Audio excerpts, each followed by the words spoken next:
I mined a mountain and blew up my farms to mark the beginning of my largest survival project yet.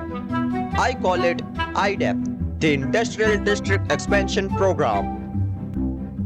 Hello there, welcome to Mino Plays Minecraft. In this episode, we are starting work on the Moving Mountain project, part of the Industrial District Expansion Program. Now, the Moving Mountain project basically means that we are going to have to destroy an entire mountain to make space for the storage system of the industrial district and the super smelter and also a bunch of other farms. Now, the reason why I'm doing the whole thing is because after building the mega projects I have done on this server, the fastest practical guardian farm, the fastest practical gold farm, I've realized that the farms I mainly use to get the resources for this are kinda slow. I mean, I EFK'd for like 3 hours to get some glowstone to make redstone lamps and from this farm over here, and look at what I got. I got 2 stacks of glowstone dust for hacking for 3 hours. Now that won't be a problem anymore because I'm going to get rid of this entire mob farm. Now, you see, the whole reason why I built the industrial district at this location is because if I turn on the biome colors option from my video settings, you will notice that this entire industrial district is being built on a swamp biome. Now, why would I build an industrial district in a swamp biome? Well, it's pretty obvious, isn't it? Because there was a witch hut here. There was a witch hut right here, right where the killing chamber of the mob farm is, right at this location right here.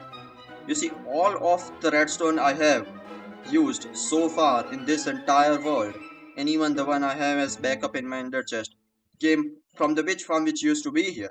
But I got rid of the witch farm and made this giant mob farm because I realized that I need a lot more gunpowder. You see, I don't play alone on this server. Every player playing on this server relies on the resources I give them to basically, well, survive. So I made the entire this mob farm to get more gunpowder, more bones, more string, and I guess rotten flesh. I don't really care about rotten flesh, obviously. But while doing so, I got rid of, well, the witch farm, and the witch farm gave me redstone.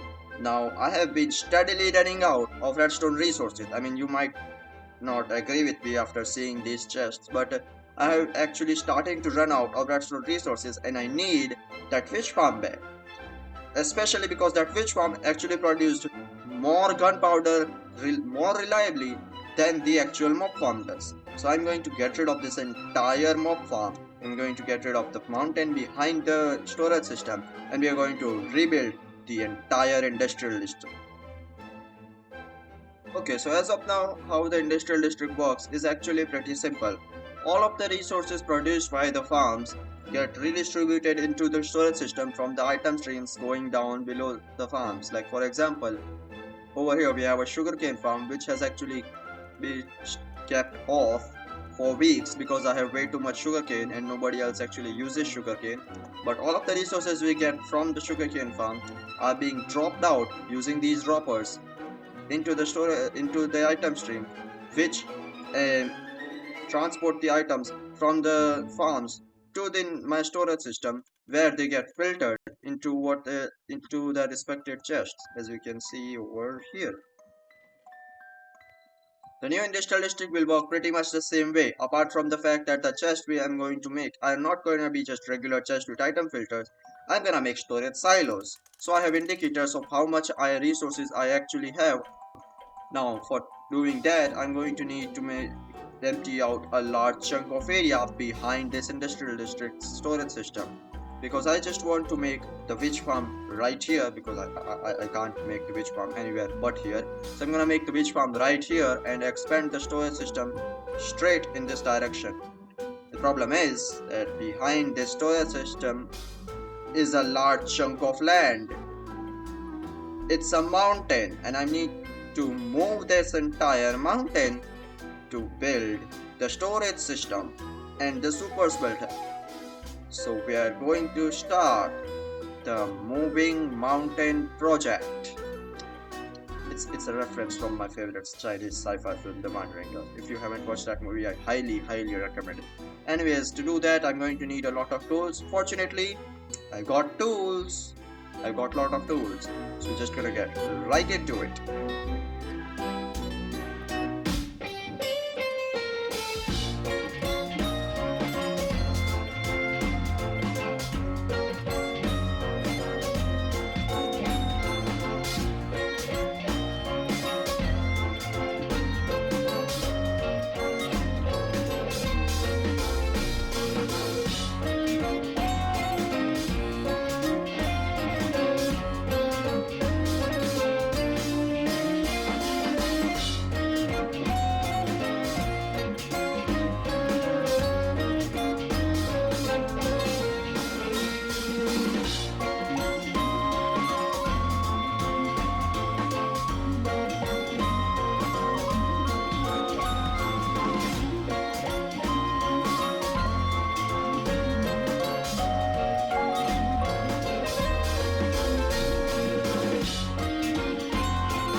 That went pretty alright if I do say so myself. I mean, I didn't need the TNT to explode before I finished placing it all, but hey, some things are just out of our control. For example, a creeper coming out of nowhere to blow everything up. I mean, what was I supposed to do about that? By the time I would have hit the second shot to kill the creeper, everything just would have exploded anyway, so I just let the creeper explode and just ran. Thankfully, I didn't lose any of my items. That would have been a real bad day. If I had lost my items, that would have been a real bad day. Anyways, now that the mob farm is gone, we can have a look at the actual industrial district at bare bones, and it looks ugly. I am not gonna sugarcoat for this. It looks ugly. It has tiny farms. It looks like some noob made it in 2012. I mean, this is a very 2012 build. If we just have a look at this area over here, if I took this screenshot right here, okay, there are observers in the mix and composters. Sure, you know what? Fine, it's not actually 2012, but it looks like a pretty old and barren build. Unfortunately, the new industrial district is not gonna look much better. But in what regard it would be better? Oh, farms. A lot of farms, incredible farms, amazing farms. Now the next step in the process is to clear out a huge chunk of land right here. Yeah, that's right. You thought we were done clearing out a mountain? Oh, absolutely not. This part over here and this part over here will also go, but in a future video because I don't need those areas cleared right now. As for now, I'm going to get rid of the storage system, store all of the items from this entire thing into shulker boxes like I did with them, and plop them up somewhere else, and we're going to clear out a huge chunk of area right here. Let's get right into it.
Alright, so I'm gonna explain how the whole thing works. It's complicated, it's not simple, but it works. So the first thing which I'm going to do is, well, hop onto FreeCam, so it's easier to move around. Alright, so the first farm I'm going to tell you guys about is the sheep farm. It's very simple. Basically, we have iron block to shear crafter over here, which sends the shears directly into these dispensers. The sheep eats the grass right under its feet, which gets detected by an observer, and the sheep gets cleared by the dispenser. Very simple. All the items dropped by the sheep are then collected by a hopper line right underneath using a hopper minecart. The hopper minecart goes here, the item gets yeeted out and into the storage system. Next up, the bamboo farm. Well, we have two bamboo farms, one over here, one over here. There are 4 modules. So all the bamboo I get from this bamboo farm module, which is this one right here, this entire bamboo farm module's production goes directly into these hoppers of the super smelter to give me fuel, and the excess then gets dispensed into the storage system. As for the others, we have autocrafting stations, which converts bamboos into bamboo blocks, which then get converted into bamboo planks, and which then get converted into chests. And as you can see, this farm has been churning out a lot of items, and we have a lot of chests. I don't only need chests from the bamboo planks, I also need bamboo blocks, I also need bamboo planks. So I have an entire bulk storage module dedicated for bamboo planks, and as you can see, it's producing a lot of bamboo planks.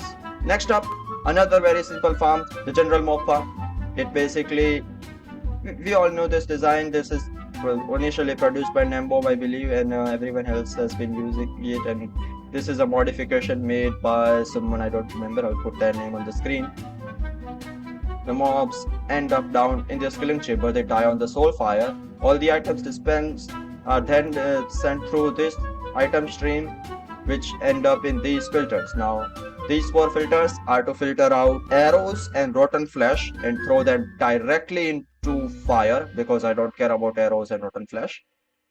This filter is for gunpowder. I initially was planning to use the entire production of this farm for rockets, but that didn't really work out because I couldn't find a good crafter design. If someone has a good crafter design, please tell me. We have Autocrafters for glowstone, redstone blocks, and yes, that's it actually, glowstone and redstone blocks.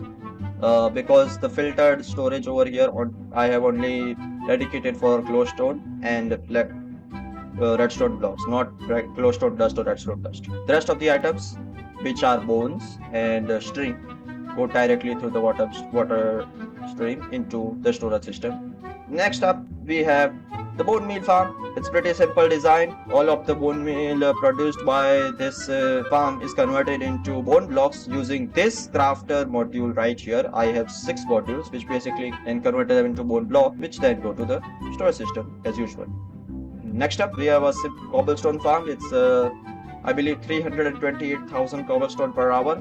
All of the cobblestone is then put into these I believe 5 8x hopper speed shulker box loaders.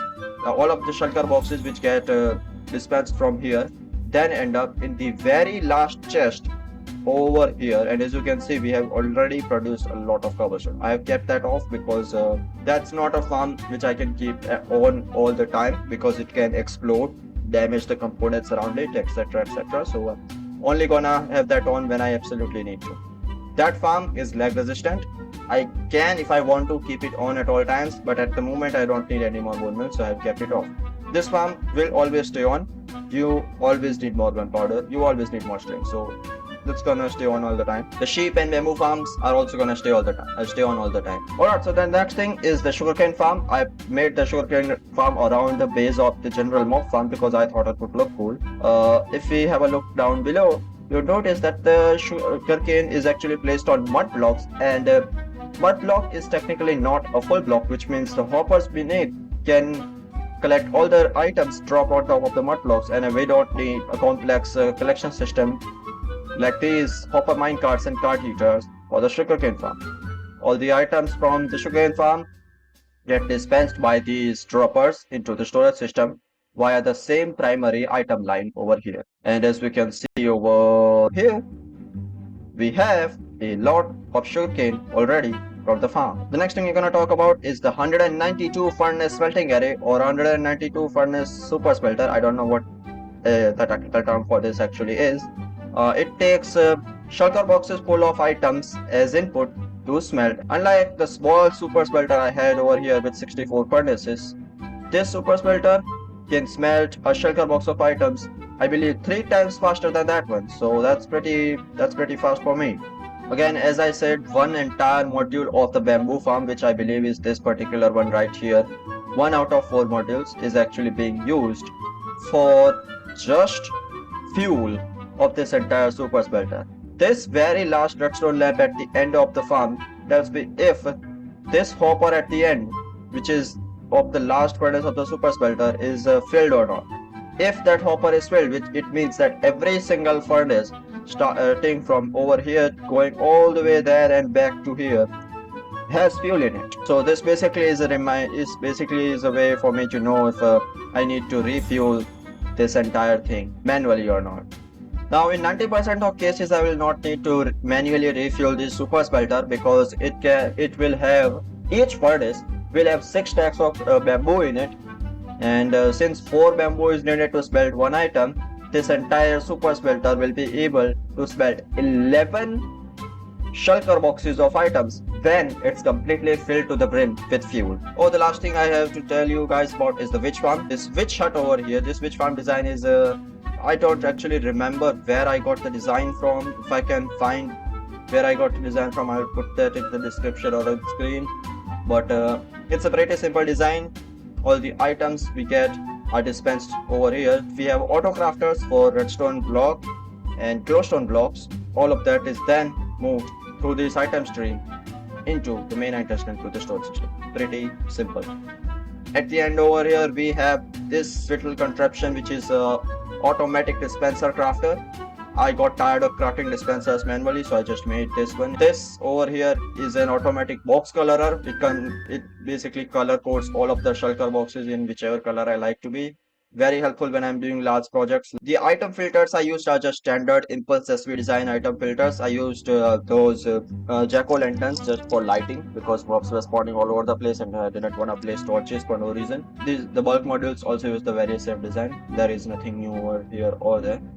It's all pretty simple because I want these to be reliable. If these clog up, then all of the items end up straight into this fire. That's a lag prevention measure. I do not want server to lag out because I don't know, I like the cobblestone farm on and there is a million cobblestone here for some reason. I don't want that to happen, so I put a nice little fire at the end to get rid of all of the items. As of right now, this is all we have.